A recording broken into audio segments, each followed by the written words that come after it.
Princeton researchers discovered something that'll blow your mind. There's one specific number that completely changes how your brain works with money. That number is $100,000. And I'm not talking about income. I'm talking about total assets. Once you hit this magic number, your entire relationship with money transforms. You stop being scared of investing. You start seeing market crashes as opportunities. Your brain literally rewires itself for wealth. But here's the crazy part. You don't have to wait until you actually have $100,000 to start thinking like this. I'm going to show you exactly how to hack these psychological shifts so you can start building wealth way faster. Let me tell you about my friend Mike. He's 28, works as a software developer, makes about $72,000 a year. Pretty good money, right? But Mike has been trying to build wealth for 6 years, and he's stuck. Every time Mike saves up $4,000 or $5,000, something happens. His car breaks down, his laptop dies, his dog needs surgery, and boom, he's back to zero. Mike has $15,000 sitting in his savings account right now. He knows he should invest it, but every time he thinks about putting that money in the stock market, his stomach gets tight. It feels like gambling, like he's risking his survival. Sound familiar? Mike isn't stupid. He's not lazy. He's just fighting against millions of years of evolution. And until he understands what's happening in his brain, he's gonna stay stuck forever. Here's what most people don't know. Your brain treats money completely differently depending on how much you have. It's not gradual either. There are specific thresholds where your psychology flips like a light switch. When Princeton researchers studied over 450,000 Americans, they found something incredible. Below certain amounts, your brain treats every dollar like life or death. Above those amounts, your brain starts thinking like a wealth builder. MIT neuroscientist Dr. Tara Swart explains it like this. When you get more money, your brain goes through massive changes. There's a surge in dopamine, which feels good. But more importantly, the parts of your brain responsible for planning and decision-making start working completely differently. It's like upgrading from an old flip phone to the latest iPhone. Same person, totally different capabilities. Most people think you need to get rich first, then your psychology changes. That's backwards. Your psychology needs to change first, then wealth follows. Let me show you exactly how this works by walking through Mike's journey. When Mike had $3,000 in his account, every financial decision felt terrifying. His brain was constantly scanning for threats. Putting money in the stock market? That felt like jumping off a cliff. This makes perfect sense if you're a caveman and winter is coming. Your brain is designed to hoard resources when they're scarce. But in modern times, this same programming keeps you broke. UC Berkeley researchers found that people with less money are actually better at spotting danger. Their brains are literally wired to expect the worst. That's Mike's brain on $3,000. But watch what happens as Mike's assets grow. At around $25,000, something shifts. Researchers call this the first psychological safety net. Mike's brain starts believing that survival isn't threatened by every financial decision. Suddenly, investing $500 doesn't feel like risking his next meal. His amygdala, the fear center of his brain, stops going crazy every time he thinks about the stock market. The really interesting change happens around $50,000. This is when compound interest starts feeling real instead of like some fairy tale. Mike's prefrontal cortex, the part of his brain that plans for the future, becomes way more active. He can actually picture himself being wealthy someday. Before this point, retirement felt impossible. Now, he's calculating how much he'll have in 30 years. But the magic number is $100,000. This is where Mike's brain completely rewires itself. Princeton research found that once people cross this threshold, they're psychologically protected from financial panic. Market ups and downs don't create the same emotional roller coaster. Even better, their capacity for happiness from money actually accelerates. More money brings even more satisfaction at this level. Mike's risk tolerance shoots through the roof. What felt terrifying at $30,000 now feels like smart opportunity. When the market drops 20%, instead of wanting to sell everything, he's excited to buy more. Same guy, completely different psychology. Now here's where it gets really interesting. You can actually trigger these psychological shifts before you hit these numbers. I learned this from a guy who went from dead broke to millionaire before he turned 30. He told me the secret wasn't making more money.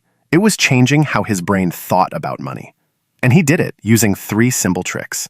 First trick sounds boring, but it's powerful. He stopped obsessing over his paycheck and started tracking his net worth instead. Every Sunday morning, he'd sit down with his coffee and add up everything he owned. Checking account, savings, his tiny investment account, even his beat-up Toyota Camry. He treated that total number like his score in a video game. The goal wasn't to make more money this month. The goal was to increase his net worth score. This is brilliant psychology. Instead of thinking, I make $4,000 a month, he started thinking, I'm worth $31,000 and growing every week. Completely different mindset. One keeps you focused on trading time for money, the other gets you focused on building wealth. The second trick sounds nerdy, but it works like magic. He became obsessed with compound interest calculators. Every day, he'd play with different scenarios. What if I invest $300 a month for 25 years? What about $500 a month? What if the market returns 8% instead of 7%?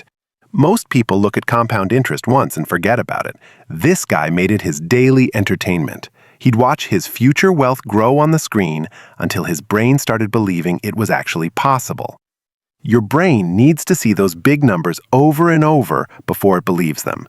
He basically brainwashed himself into thinking wealth was inevitable. The third trick saved him the most money. When market volatility would make his gut scream, sell everything, he'd pause and ask himself one question. Am I actually about to starve? Or is this just caveman brain freaking out? 9 times out of 10, it was just ancient programming. He'd take a deep breath, close his laptop, and go for a walk. Sometimes he'd even buy more stocks while they were on sale. That one habit probably made him hundreds of thousands of dollars over the years. Let me tell you what happened to Mike once he started using these tricks. Mike began tracking his net worth every week. At first, the number was depressing, $15,000 total. But instead of feeling bad about it, he got excited. This was his starting point. He set up automatic investments of $400 a month into index funds. His brain hated it at first. Every month he'd get nervous watching that money leave his account. But something weird happened after 6 months. He stopped noticing. The automatic investment became as normal as paying his phone bill. After a year, Mike's net worth hit $25,000. And just like the research predicted, his psychology shifted. Investing started feeling less scary. He actually looked forward to market dips because he could buy more shares. 2 years later, Mike crossed $50,000. Now he was addicted to compound interest calculators. He'd show anyone who'd listen how much he'd have by retirement. His future wealth felt real for the first time. The beautiful thing is, once your brain flips to wealth-building mode, everything becomes easier. You stop fighting yourself. Investing feels natural instead of terrifying. You start hunting for opportunities instead of hiding from risk. Mike still has moments where his old psychology creeps in.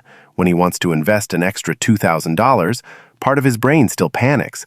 What if you need that money? What if something bad happens? But now he recognizes that voice for what it is, ancient programming trying to keep him safe. He thanks his brain for trying to protect him, then he invests the money anyway. So here's what I want you to do starting right now. Open up your banking app.